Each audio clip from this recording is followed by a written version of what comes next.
Guys, welcome to my channel. आज हम लोग क्लास नाइन्थ का टॉपिक पदार्थ, जिसको अंग्रेजी में मैटर बोला जाता है, इसके बारे में हम आज स्टडी करेंगे। तो पहला हेडिंग है क्या? पदार्थ। यानी पदार्थ क्या है? तो इसका आंसर लिखा गया है, वे वस्तुएं जिन्हें हम देख सकते हैं, छू सकते हैं, सूंघ सकते हैं और अनुभव कर सकते हैं, उसे पदार्थ कहते हैं। अंग्रेजी में मैटर बोलेंगे। यानी बोल सकते हैं वे वस्तुएं जिसमें आकार, आयतन और रुकावट डाले, उसे पदार्थ कहेंगे।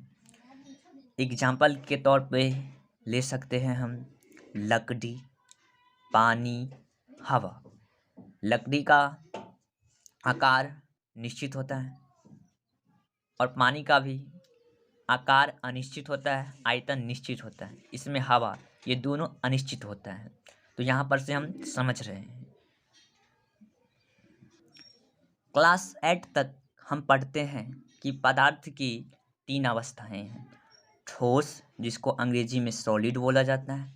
द्रव्य, जिसको इंग्लिश में लिक्विड बोला जाता है। तीसरा गैस, जिसको अंग्रेजी में गैस बोला जाता है।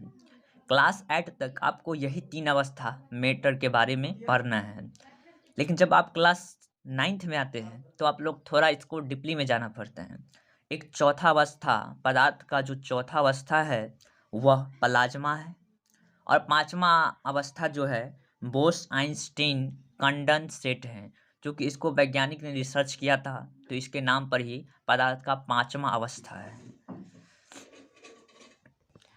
उसके बाद ठोस को हेडिंग डालिए और इसको समझते हैं। तो ठोस, जिसको अंग्रेजी में सॉलिड बोलते हैं, इसका डिफिनेशन कैसे कहेंगे? जिसका आकार, आयतन और द्रव्यमान निश्चित हो, उसे ठोस कहते हैं।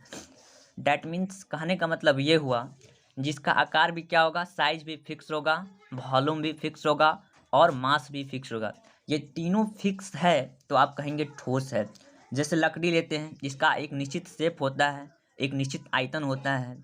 जैसे पत्थर ले, इसका एक निश्चित शेप होता है, एक अपना एक अलग इसका आकार होता है।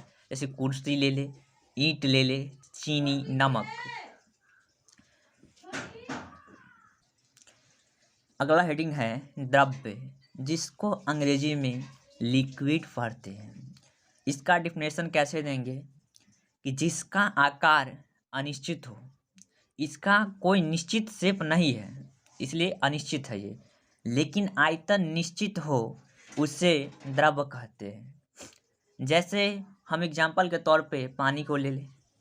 पानी में क्या होता है कि आप जिस बर्तन में रखते हैं, ये उसी का आकार ले लेता है।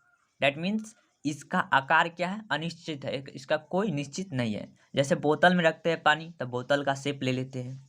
जैसे बाटी में रखते हैं पानी, तो बाटी का शेप ले लेते हैं। जैसे थर्मस में रखते हैं पानी, तो थर्मस का शेप ले लेते हैं। तो यहाँ पर से आप समझ पा रहे हैं कि द्रव्य का, यानी लिक्विड का, इसका शेप निश्चित नहीं है, इसलिए हमने अनिश्चित लिखा है। और आयतन निश्चित है, यानी इसको फिक्स है कि इसमें कितना पानी अटेगा इसमें। उसके बाद अगला हेडिंग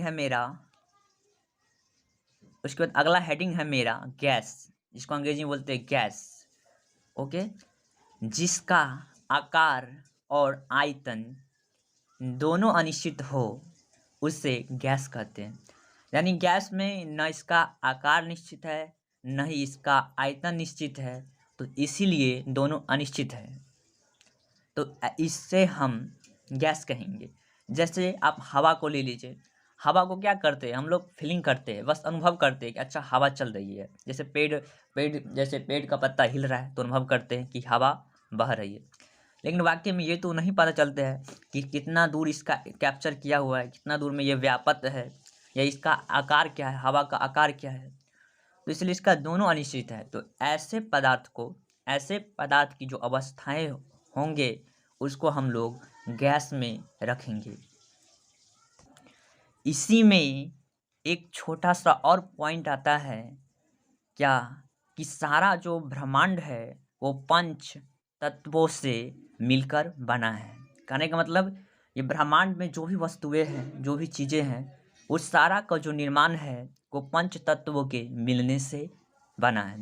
ये बहुत सारे एग्जाम में भी पूछ लिया जाता है या नॉलेज के टाइप पे भी पूछ लिया जाता है। तो चलिए इसका स्टडी कर रहे हैं कि ये सारा ब्रह्मांड जो है पंच तत्वों से मिलके बना है। तो ये है क्या पंच तत्व? तो आपका पहला पंच तत्व में एक आता है वायु, दूसरा लिखा है जल, तीसरा आकाश, चौथा पृथ्वी और पांचवा अग्नि।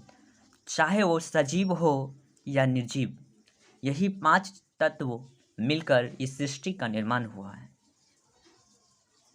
यही 5 चीज़, चाहे वो सजीव हो या निर्जीव हो, ये 5 तत्वों के मिलने से ही बना है। मेरा वीडियो अच्छा लगा तो लाइक, कमेंट और शेयर ज़रूर करें। Okay guys.